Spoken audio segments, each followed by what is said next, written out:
Ok, on est parti. Donc là, c'est grosse masterclass et surtout grosse transparence sur ce que j'utilise comme plan de trading. Mais au-delà du plan de trading, c'est pas simplement mes confirmations, mes horaires de trading. C'est vraiment, ça part de qui je suis, de mes points forts, de mes points faibles. Et c'est quelque chose que je vais mettre à jour en fait de manière mensuelle, tous les mois, refaire un point. Et aussi, j'y indique vraiment les spécificités sur des managements de risque, des managements de stratégie. Donc, c'est vraiment quelque chose qui pour moi est essentiel parce qu'à chaque mois que je recheck ce plan et que je l'affûte, c'est vraiment quelque chose de très salvateur et de très, comment dire, à mon service pour la suite. Donc là, ce que je vais partager, c'est à mon sens, ça a énormément de valeur. Et ça n'a pas de prix. Il y a des personnes qui feraient payer des milliers d'euros juste pour voir, pour recevoir ce plan. Donc, je t'invite vraiment à regarder la vidéo jusqu'au bout. Si ça te plaît, abonne-toi et mets-moi un petit like. Si vraiment ça t'aide, mets-moi un petit commentaire. Je vais mettre ce template en copie sur, parce que là j'en ai fait une copie un petit peu pour l'adapter, le changer un peu, euh, dans la description. Donc tu peux le prendre, tu peux vraiment l'affûter, le mettre à jour et surtout le personnaliser. Et une fois que c'est fait, bah, tu peux carrément me l'envoyer aussi via Telegram. Je mets mon contact aussi Telegram dans la description pour qu'on puisse échanger en fait. Et puis moi, que je puisse voir un petit peu les différences. Et je trouve que c'est quelque chose de constructif de pouvoir échanger ces plans de trading à partir du moment où c'est bien fait, où c'est considéré et où on a à peu près 3 à 6 mois de recul sur celui-là. Parce que forcément, c'est pas parce que vous faites un journal de trading un dimanche après-midi que la semaine d'après vous allez être rentable. Non, pour moi, ça se fait vraiment sur du long terme. Il y a toute une psychologie, il y a tout un mindset, un état d'esprit, une attitude qui va se développer sur l'expérience que vous allez avoir en tant que trader. Et donc voilà, on est parti. Donc voilà un petit peu plan de trading. On va commencer par qui je suis. Donc déjà, déterminer quelle stratégie vous correspond par rapport à votre tempérament. Donc forcément, je vous dis ça, beaucoup de gens vont se dire, ah mais quel tempérament j'ai? C'est quoi un tempérament? Scalping, swing, intra. Ok, on est un peu perdu, mais il faut y aller en fait. Il faut commencer par quelque chose, tester et voir un petit peu par rapport aux résultats. Et c'est pour ça que ça demande du temps. On ne peut pas devenir trader du jour au lendemain, encore moins en 3 mois, encore moins en 6 mois et encore moins en un an. Ça prend du temps, ça demande à être affûté, pour moi, c'est un chemin de vie. Je suis jusque-là, c'est un chemin de vie. Comme j'ai dit dans l'inscription de la chaîne, c'est le meilleur outil alchimique que j'ai rencontré de toute ma vie, ce trading. Donc là, on est parti. Donc, je suis un trader court terme basé sur de l'intraday. Perso, j'ai essayé le scalping. Je ne suis pas du tout fait pour le scalping parce que je suis trop impatient et j'arrive pas à tenir mes positions. Ça ne m'empêche pas qu'en intraday, mes entrées sont en 1 minute. Mais on pourrait appeler ça de l'intrascalp. Mais c'est-à-dire que j'ai des convergences entre mes UT supérieures, souvent en 15 minutes, sur un niveau H4 ou H1. Et je vais rentrer sur du 1 minute pour vraiment affiner et réduire mon drawdown, tout simplement. Je suis un discretionary trader, donc je sais m'adapter aux conditions de marché la plupart du temps, du moins au maximum. C'est-à-dire que je ne traite pas non plus de manière robotique. C'est pour moi compliqué de dire j'ai cassure de trendline, rebond sur la moyenne mobile et une englobante. Je rentre. C'est très compliqué pour moi de, de respecter quelque chose de mécanique, de robotisé. Pour moi, ça ne fonctionne pas.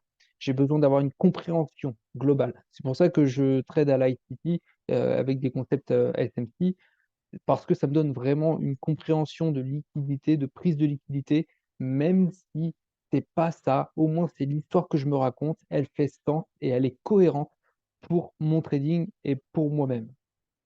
Donc, je suis quelqu'un de très conservateur dans ma gestion de risque et management de trade. Il y en a qui vont être beaucoup plus agressifs dans leur management. Il y en a d'autres qui vont être beaucoup plus agressifs dans leur prise de position. Bref, c'est propre à chacun. Mes forces, je suis quelqu'un de persévérant. J'ai un bon mental, une grande curiosité, un besoin de compréhension très fort dans certains domaines, dont le trading. C'est quelque chose qui s'étend sur tous les domaines dans lesquels j'ai pu m'intéresser. J'ai besoin d'approfondir, j'ai besoin de comprendre, j'ai besoin de me former, j'ai besoin de foutre la gueule dedans un bon moment. même si ça n'aboutit pas, même si je réalise rien à la suite de ça, mais j'ai besoin d'approfondir cette compréhension. Donc j'apprends très vite et je suis quelqu'un d'autodidacte. C'est pas pour ça que je me forme pas, que je n'ai pas de mentor, mais c'est-à-dire que je, je, je vais moi-même vers des formations, des informations. J'ai cette curiosité, cette motivation et cette dynamique en fait permanente d'aller checker des informations, que ce soit sur YouTube, que ce soit sur des blogs, que ce soit sur des forums. Bref, j'ai la dalle, j'ai vraiment envie de comprendre les choses quand ça m'intéresse. Mes faiblesses, je doute de moi facilement. J'ai beaucoup de difficultés à avoir confiance en moi. Et encore, ça s'améliore parce que je fais de plus en plus de sport. Je prends de plus en plus soin de moi au niveau de mon alimentation. Et franchement, c'est un game changer. Ça change beaucoup la donne. La constance, c'est quelque chose aussi que j'ai besoin vraiment de, de prendre en considération et de maintenir sur du moyen long terme. La discipline, je suis parfois impatient. Je suis quelqu'un quand même d'assez impulsif.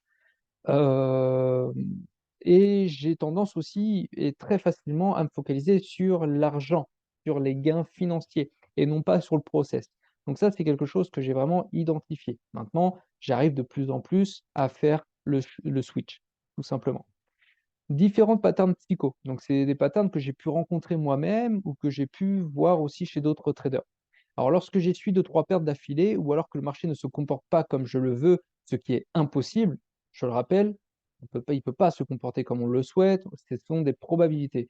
Mes émotions ont tendance à exploser, ce qui me pousse à prendre un voire 2 trades totalement au hasard impulsivement, avec pas forcément beaucoup de confirmation afin de combler mes pertes et de tester le marché, de se prouver à soi-même. Et ça, c'est un truc qui est vraiment très souvent revenu pour moi au début. C'est quelque chose où, je me prenais des le marché me donnait tort, en fait, parce que j'avais besoin d'avoir raison et le marché me donnait tort et pour me venger et me prouver à moi-même et ben j'envoyais, en fait. J'envoyais 2-3 trades, sans forcément des confirmations, en espérant, en espérant. Vous allez voir à la fin que l'espoir, c'est à mettre de côté, vraiment. Donc une deuxième pattern, dès mon arrivée devant les écrans, j'ai un biais auto qui me pousse à prendre absolument des trades, alors qu'il n'y a pas forcément toutes les confirmations. Le besoin d'agir, le besoin de faire. On est dans une société où personnellement, j'ai été éduqué dans le faire, faire, faire, faire, faire, faire. Et c'est aux antipodes de tout ce qu'on peut connaître dans d'autres jobs, dans d'autres business models. Le trading, en fait, à partir du moment où on a déjà pris soin de soi, mis une discipline, un rituel en place, on est déjà dans le faire, on est déjà dans quelque chose de concret. On analyse le marché, on est devant les marchés, on ne traite pas, on est déjà dans le faire. On est en permanence dans le faire, mais le fait de prendre des trades, des fois, on va vite le voir comme faire quelque chose. Et aussi, bah, le fait de trader l'ennui. Trader l'ennui, c'est quelque chose qui est aussi souvent revenu. On se fait chier, du coup on va trader, alors qu'il y avait pas forcément lieu d'être. Troisième pattern, réduire mes lots et mitrailler l'euro USD dans tous les sens, cramer les yeux devant 4 heures d'écran, donc overtrading sans aucune productivité. Le résultat de cette action, il y a zéro process, distraction au max, distraction financière au max, émotion dégueulasse, et besoin de se prouver encore une fois, besoin d'avoir raison, c'est de l'ego, de l'ego. Ça, c'est quelque chose que j'ai eu pendant longtemps dans mon process de trading. C'est que je sais pas, il y a des moments où je voulais partir en scalping, je disais: «Nique mon plan de trading» et du coup, je pars en scalp et j'envoie des mitraillettes des petits lots, des 20 $, 30 de risque par trade et j'envoie ta ta ta ta ta ta. Sauf que ça n'avait aucun sens, ça n'avait aucun sens et je m'auto-persuadais que c'était pour développer ma capacité à analyse et à comprendre le marché et sauf que j'étais complètement à côté de la plaque. Et d'ailleurs, c'est au moment où j'ai lu ce bouquin. C'est vraiment à partir du moment où j'ai lu ce bouquin que j'ai compris que, c'est pas ma capacité en tant qu'analyste qui allait faire la différence, mais c'était ma psychologie. Donc c'est Mark Douglas, trader entré dans la zone, il est assez connu si tu es dans le trading depuis, quelques semaines, quelques mois. Tendance à trop focaliser sur le gain qui me pousse à sortir, trop tôt des trades ou couper mon trade ABE trop vite, donc c'est ce que je vous disais tout à l'heure, beaucoup de difficultés à m'extirper du gain financier pour rester focus sur le process. Donc qui forcément, si on est focus sur les gars, on va BE, on va dans tous les sens et ça, j'ai réussi à le transmuter grâce aux alertes. tout simplement, en fait. Mes niveaux, mes alertes, si l'alerte ne sonne pas, je ne fais rien, je ne fais rien et du coup, ça veut dire que ça demande un travail sérieux et cadré au préalable quand on rentre dans le trade pour le management. On va revenir après sur le management, mais voilà, c'est quelque chose qui revient souvent aussi, pour ma part. Et dès que je TP, soit je suis assidu plus que jamais à noter dans mon journal parce que j'ai voilà, petite confiance, ça fait plaisir, un petit TP, je le mets bien, je prends le temps pour, mon journal de trading ou au contraire, je mets mes lunettes de soleil, je me sers un bon petit verre de vin et je néglige totalement mon journal. Et en fin de semaine, je regarde mon journal, je dis: «Bah ouais, j'ai les 2 trades que j'ai gagnés, je les ai même pas rentrés». Ouais, ouais. Alors qu'à l'inverse, mais je sais que pour des personnes, ça peut être, l'inverse aussi, c'est que quand on perd, on part soit dans une émotion où on va éclater le marché, on va se faire éclater, submerger et là, on va pas du tout le noter. Mais souvent, on a plus de mal à noter ses pertes qu'à noter ses gains et moi, c'est l'inverse. Donc voilà, c'est des choses que j'ai notées, que j'ai affinées, que j'ai transmutées et je continue mon évolution en permanence. Aujourd'hui, j'ai d'autres, patterns psycho-présentes. Bah, voilà, j'avance tranquillement vers une meilleure version de moi-même au quotidien et voilà pourquoi avant de prendre un trade, je dois impérativement utiliser ma checklist. On verra la checklist juste après. Ensuite, les objectifs. Donc les objectifs, moi, là, je vous parle vraiment au niveau trading. Donc c'est les objectifs au trading. Imaginez que vous commencez le trading, vous voyez cette vidéo sur le plan de trading, inscrivez vos objectifs. À court terme, je vous invite à mettre vraiment les étapes, step by step, pour voir comment atteindre cet objectif à court terme. Quand je dis court terme, c'est un mois pour moi, 1 mois, 2 mois. Moyen terme et long terme. Voilà, avoir des objectifs quand même qui sont réalistes, qui sont mesurables et qui peuvent être atteints. Si vous voyez, si c'est pas dans votre sweet spot ce truc-là, vous allez pas vous sentir bien et vous allez tout niquer, ça sert strictement à rien. Il vaut mieux mettre des petits objectifs et les réaliser. Alors, bah, grosso modo, l'objectif sur le prochain mois, c'est respecter mon plan sur compte démo. Pour ça, je dois créer mon plan de trading. Ensuite, je dois être constant dans la création de mon journal quotidien tout au long du challenge ou du challenge de l'objectif que je me suis mis. Et étape 3, prendre des positions cohérentes avec mon plan de trading et les inclure au journal. Voilà les 3 étapes qui vont me permettre de respecter mon plan sur un compte démo. Chose hyper simple, mais c'est des choses hyper basiques comme ça, qui peuvent vraiment nous permettre. Ce qui est mieux, ça serait aussi d'affiner, puis de pouvoir le mesurer, pour avoir quelque chose de plus concret en termes d'objectifs. Moyen terme, être rentable sur le compte démo, pareil, à combien vous vous attendez? Combien de profit? Combien de pourcentage, enfin voilà, c'est propre à vous après, ce dont vous avez envie. Les assets, produits et outils utilisés. Donc moi, je traite l'euro, le GBP, le XO et le NASDAQ. J'utilise toutes les unités inférieures à daily, mais ce qui me passionne, ce sont les petites unités, donc je continue à travailler dessus, bien que je me débrouille déjà. Mon seul défaut, c'est oublier les higher time frame lorsque je suis en toute petite UT. Donc mon défaut, c'est des fois d'être trop impliqué dans les petites UT, à chercher un setup absolument et j'en oublie en fait tout simplement ce qui se passe en fond. J'utilise le volume et quelques indicateurs utiles parfois comme ICT, les keyzones, l'Asian Session. Ce sont des extra confirmations qui viennent en plus de mes analyses techniques. Donc voilà, je ne me base pas, forcément que sur ça. J'utilise TradingView et en termes de propre firme, personnellement, je suis chez SurgeTrader. Voilà et je calcule mes lots avec calculateur forex qui matche bien, si vous voulez, avec le broker. Ma routine juste avant de démarrer le trading. Pareil, quelque chose ça pour moi, c'est la base. C'est la base de la base de la base. Aujourd'hui, c'est lever 6h45, j'utilise mon 45 minutes de marché 45 minutes de marche pardon à 8 donc sur tapis de course. Ensuite, j'ai jus de légumes, méditation, douche, je relis mon plan de trading, je check mon vision board, j'ouvre les graphiques, analyse, positionnement des alertes, backtest, plus faire le tour des commus. Moi, je suis chez Wotipas, vous pouvez le trouver sur YouTube, quelqu'un qui est pour moi vraiment, transparent, qui est inspirant et qui m'a beaucoup aidé, qui m'aide beaucoup au quotidien et finance moderne. Finance moderne, aujourd'hui, je prends un petit peu de recul parce que il y a des choses qui sont pas alignées avec qui je suis. Bref, je suis pas là pour dénigrer ou autre, c'est propre à chacun. Les choses, des fois, arrivent à un moment T de notre vie, elles sont formidables puis on évolue et on se rend compte qu'en fait, on n'a plus besoin de ça, on veut autre chose et on aspire à autre chose. Donc voilà, c'est toujours utile et toujours rester, constructif, positif et avancer, quoi. Ensuite 11:00-11:30, renfo musculaire, smoothie protéiné, je me fais des shakes, protéinés. 14:00, analyse backtest, lecture guitare, donc voilà, après 16:00, balade avec ma chérie et ma chouchou. 17:00, repas. 18:00, chill.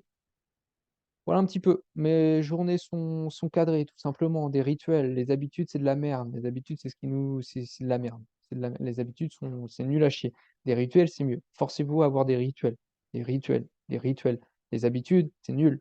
Si vous commencez à être habitué à faire un rituel, beh, changez votre rituel. Faut casser les habitudes en permanence, se challenger. Je fais attention aux conditions de marché, notamment les news échos, à mes scénarios fondamentaux. Je trade les sessions de Londres jusqu'à la session de New York, 9 heures jusqu'à 17 heures. Entrez vos horaires de trading, c'est super important, c'est pareil, c'est vraiment très, très, très, très important. Heu, voilà un petit peu. Maintenant, on va passer sur quelque chose de très, très, très concret et selon moi le plus important. Le plus important, le plan de trading, c'est pas simplement je rentre sur un tchatch, au retour sur OB et je prends mes 3 R. Non, il y a toute une gestion de risque qui va nous permettre vraiment d'être rentable sur du long terme. Donc voilà, j'accepte d'embrasser le risque. Le trading est l'une des activités les plus risquées et dangereuses, mais je suis capable de tout exploser comme l'ont fait beaucoup de personnes avant moi. Ils ont rien de plus que moi. Je suis prêt à perdre de l'argent. Je ne mettrai jamais en jeu de l'argent qui mettrait en péril l'achat des besoins vitaux. Et pour ça, merci les propres firmes. C'est juste exceptionnel. Face à la perte, je prends du recul et regarde potentiellement l'enregistrement de ma session, où j'analyse si mon trade était tout simplement dans mon plan de trading. Une fois, 2 fois, 3 fois. Des fois, on a cette espèce d'ego qui nous empêche de voir concrètement ce qui se passait en higher time frame. Et est-ce qu'en petit time frame, j'avais vraiment la cassure? Est-ce que j'avais vraiment mon imbalance? Ça demande d'être vu et revu parce que quand on est dans des biais émotionnels, on oublie facilement, notre cerveau nous pousse à voir des choses qui ne sont pas réelles. Ensuite, j'utilise une stratégie de drawdown draw up. Je m'explique. C'est là pour moi, c'est la pépite, la pépite, la pépite et qui a vraiment, fait un gros changement pour moi. Alors en gros, j'ai mon compte. Je commence à trader avec 0,25 de risque avec des R de 3 minimum. Une fois les 10 R atteints avec ce risque de 0,25, je multiplie mon risque par 2, donc je passe à 0,5 et ainsi de suite. Tous les 10 R avec le risque, en question, je multiplie par 2 ce risque. Si je perds 2 fois d'affilée, je split mon risque en 2 et si je repère encore deux fois d'affilée, je resplit en 2. Et quand j'arrive au-delà de 6 pertes d'affilée, je prends du recul. Je me remets en question, je cherche ce qui ne va pas, je backtest, je reprends confiance et ensuite je remonte avec, le chemin inverse et je passe de 0,05 de risque à 0,5 de risque maximum. Le risque max que je vais prendre aujourd'hui sur chaque trade s'élève à 1 R.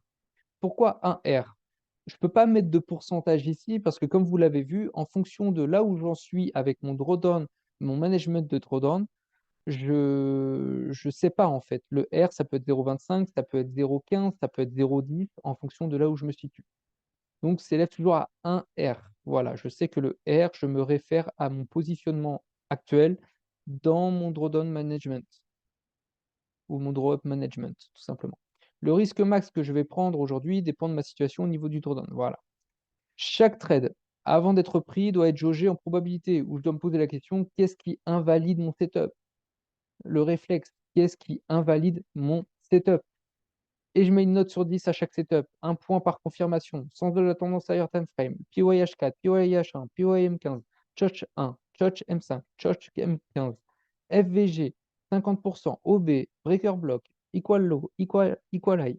En dessous de 5, je ne prends pas. 5 à 8, 0,25 de risque. 8 à 10, 0,5 de risque, 2% atteint de départ. Donc là, voilà, si vous avez compris, si 10 R atteint. Mais 0,25 et 0,5, c'est simplement je divise par 2 mon risque si c'est, un trade sympa et je prends le risque que je dois prendre en fonction de mon draw up et mon drawdown management. Je prends mon risque plein, full. Mais souvent aujourd'hui, je rentre plus si je suis là. Je focalise vraiment sur, les trades high probability setup, 8 sur 10. Donc, quel est le risque-reward de mon trade? Respecter les conditions que je me suis fixées. Donc ça, c'est les questions à se poser, avant de rentrer en trade. Je place mon SL dans au-dessus d'un niveau qui invalide mon setup, il sera dans 85 des cas au-dessus d'un OB en lower time frame, 15 au-dessus d'une FVG.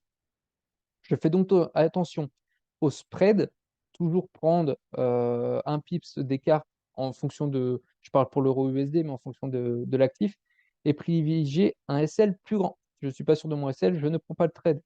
Je stoppe ma session de trading pour ces uniques conditions. Je me sens vraiment mal, je n'arrive pas à trader, je n'ai pas de zone pertinente, j'ai atteint mon quota de perte maximum 1%. Donc là, bah, comme j'ai fait quelques modifs, c'est plus trop cohérent. Mais voilà, vous définissez au maximum ce que vous êtes prêt à perdre et j'ai atteint mon quota de gain maximum. Moi, personnellement, c'est 2,5 R par semaine. Voilà. Donc en gros, si mon premier trade de la semaine, il est positif, j'ai fini ma semaine, un trade par semaine. Mon drawdown management, je m'autorise seulement 0,5 de perte, latente et en up, maximal, c'est je m'autorise 3 R.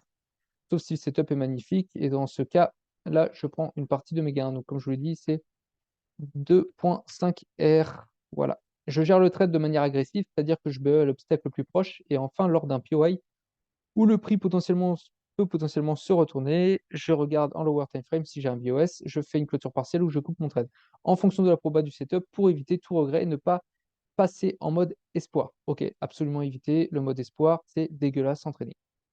Voilà un petit peu, ça pour moi, c'est des choses à clarifier qui sont très importantes et qui nous permettent, si c'est mis à jour de manière mensuelle, d'affûter la connaissance de soi, notre personnalité en tant que trader. Ensuite, on passe sur les stratégies. Donc là, c'est vraiment par asset, par actif, quelle confirmation vous avez besoin.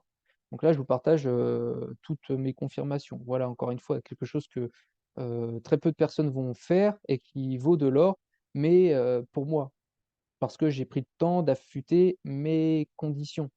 Donc n'allez pas faire du copier-coller. Vous pouvez vous en inspirer, mais ne faites pas du copier-coller parce qu'on n'a pas la même perception du marché, on n'a pas les mêmes, fonctionnements, les mêmes tempéraments.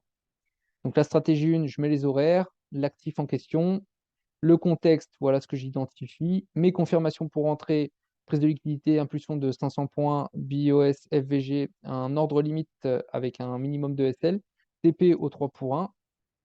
J'utilise seulement les buy, sell limit, ça m'évite de chasser les trades. Ça, c'est aussi quelque chose qui est obligatoire pour moi. Je ne trade plus en exécution au marché. Je fais que du buy, sell limit. Si c'est trop tard, eh ben, c'est pas grave, je prendrai le prochain trade.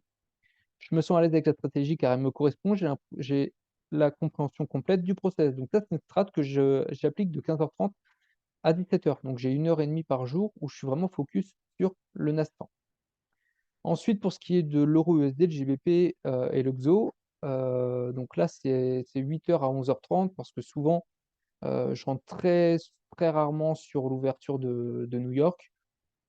Bah, voilà un petit peu mon plan. La structure, supply demand mitigation, voilà, je trace ma structure. Dans le sens de ma structure, j'ai mes supply et mes demand. J'attends qu'on mitigate la supply et la demand. On prend de la liquidité en lower time frame, entrée RTP, retour sur POI, tout simplement.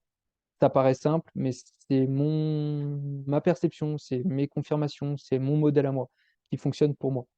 Le contexte, je l'identifie, voilà mes petits trucs à checker. Les confirmations de prise de liquidité, Choch M1, si first break en M5, sinon Choch M5 minimum, mitigation OB, la limit order toujours pareil, et TP au 3 pour 1.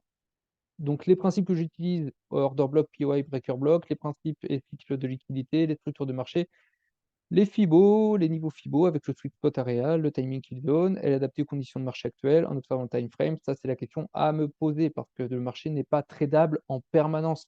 Il y a toujours des phases dans lesquelles je dois apprendre encore à m'extirper du marché et à ne pas chercher à trader. Donc voilà un petit peu. Voilà. Ça, c'était mes deux stratégies. Maintenant, pour entrer dans un trade, j'entre de manière confirmée dans un trade. Donc, lorsque je suis dans un POI, j'attends un choch en lower time frame, ce que je vous ai montré dans mes stratégies, une accu prix ou bien les deux. Et enfin, je place mes points d'entrée Sans ça, je ne prends pas position. Je sais que je vais parfois rater des entrées car j'ai attendu un BOS, mais c'est le process. Voilà, il y en a qui vont attendre des tchotchs, d'autres pas de tchotchs, propre à chacun. Enfin, si mon R ne me convainc pas, je prends la mine value du POI. Voilà, tout simplement les 50 de ma zone.